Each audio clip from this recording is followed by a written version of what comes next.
Hey guys, I'm your host today, Tossin, a cultural producer supporting photographers of colour. Check me out on tinted.view. This week is London Fashion Week, and I'm here with Urban MBA's Enterprise Journey.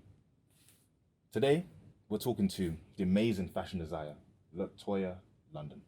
Thank you. How are you doing today? I'm not doing too bad, thank you. Yourself? I am really good, man. I'm so glad that you're here. Can you walk us through a little bit about your journey, please? Yeah, definitely. So, my journey, I started off doing pattern cutting at the London College of Fashion, where I then went on to do women's wear. So, always my idea behind my studies was wanting to be able to create a sketch and develop it into a three-dimensional sort of unique piece. I love that. I love Thank that. I you. love turning sort of 2D money 3D. Do you think you can kind of walk us through a little bit about your first collection? Yeah, definitely. So my first collection was inspired by architecture, stained glass windows, and sort of religious buildings of structure. And my focus was always behind print design and incorporates print design throughout all of my collections as well. So yeah. So you're also a little bit of an old school seamstress. Like you talk about turning sort of idea into three dimensional reality. Mm-hmm. So why is that important to you? It's always been important to me because I've always wanted to be able to know the full and be able to create, in particular, the full design process from scratch to finish, and always creating something that's individual, unique, special to me. Just like the pieces I wear, you'd never see it anybody wearing it because I've created it from the pattern to the print. So I've always liked that aspect of having something unique and 100% original. So it's totally exclusive. Yes, definitely, Wow. yes. I think that's a huge contrast as well to fast fashion. Do you have any opinion on just the state of fast fashion? Yeah, definitely. So I would say fast fashion, there's definitely room for improvement. When we look at the state of the fact that sustainability is being talked about more, um, and people are looking at sort of fashion houses. Not too long ago, we've heard about sort of controversies with a few that are not um, following ethical practices. It's definitely a point of discussion that I think needs to be happening more. And I feel that within fast fashion, there's a lot that can be done to change the scope of the fashion industry for the better.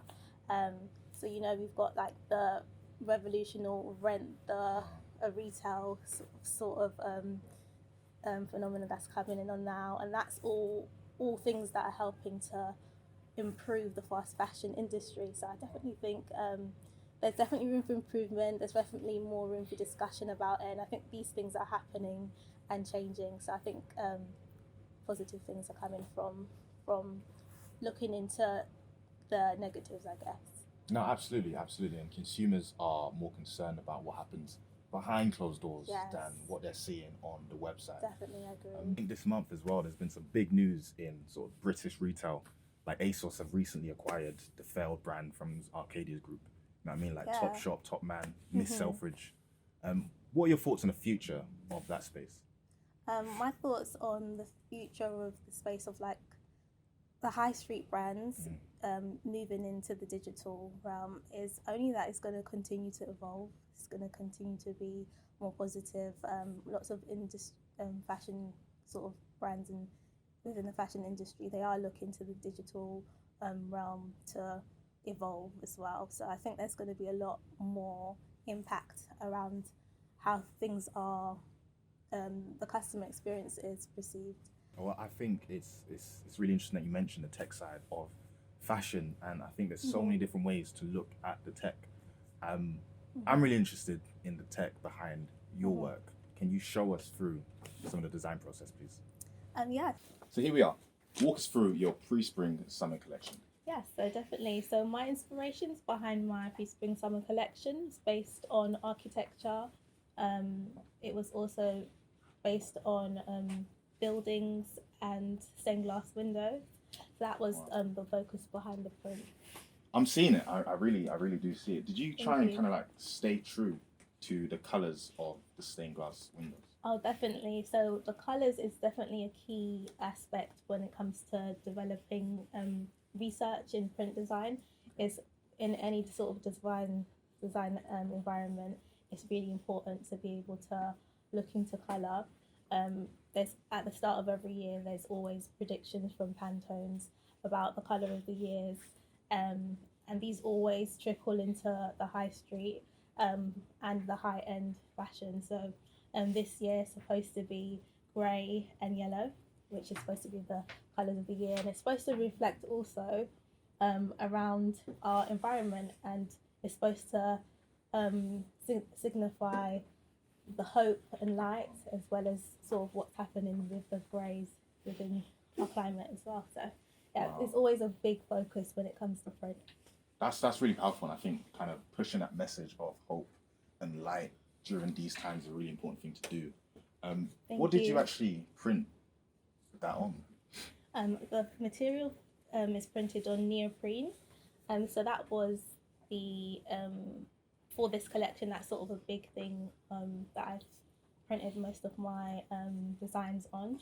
Yeah, so neoprene is sort of the structure behind this.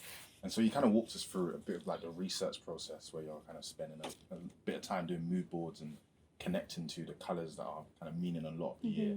And now you're talking about like the neoprene. How did you decide that material? So material decided was based on like me researching into researching into different fabrics, testing them out, seeing what works best with the collection. And I wanted something that had a bit of structure to hold and withstand the boldness of the design. So it was sort of just testing it out and seeing what worked best. Where the design is cut and it's barely got a seam, it's integrated within it. This fabric was the best fabric to hold that structure. So we're talking about on the sides here? Yeah, just on the sides, and also within the darts, which is sort of seamless. So yeah. Wow.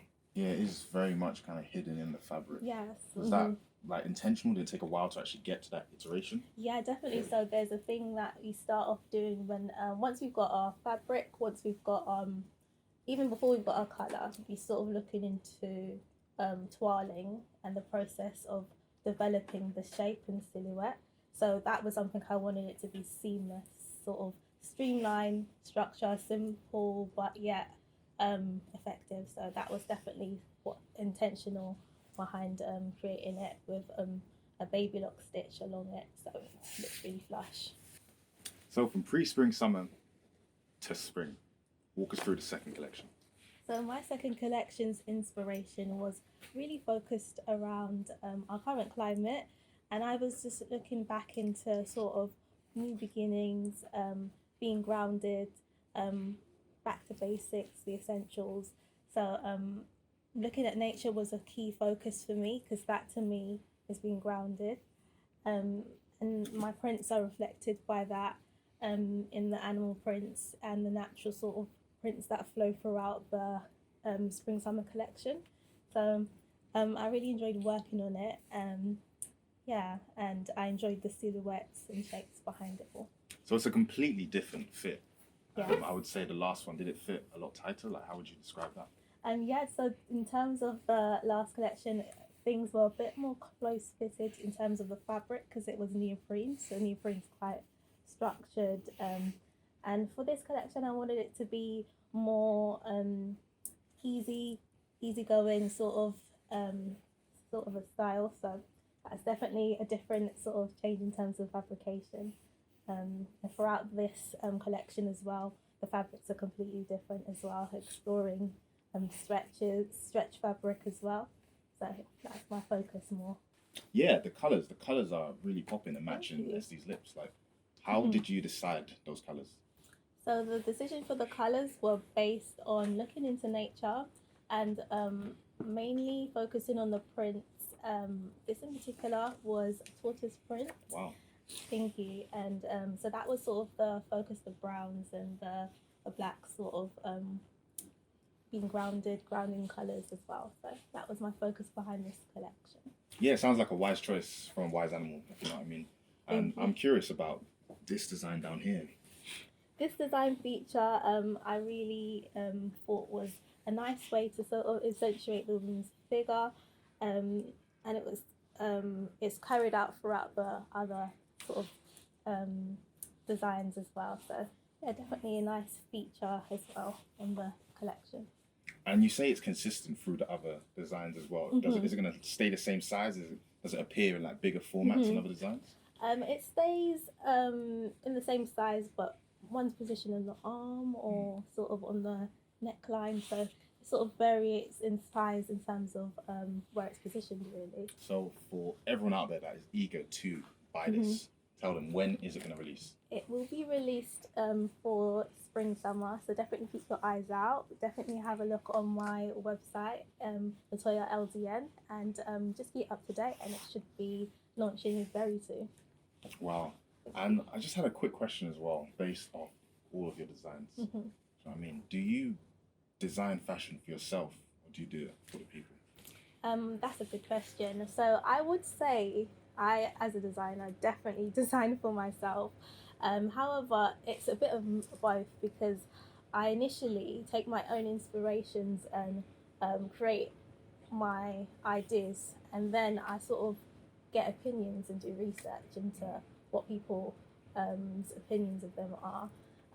At the moment, I have a campaign that I've sort of started on Instagram, where I've actually tried to do a poll and get people's reactions to what it is I'm developing. So very much centered around the consumer and what it is that they want to see. So it's really interesting. So definitely a bit of both, and this has been a really different take on it. But yeah. Wow, amazing. Thank you so much for being here. And Thank there's only you for so having much, well, there's only so much detail we can actually go into about all of your designs. I know you're launching something special. Yeah. So do you want to share with the world what it is? Yeah, so launching my YouTube. So definitely have a keep an eye out for Latoya London, my YouTube, where I will be sort of talking about fashion related things, looking into sort of how I make my collections or make my designs. BTS, baby.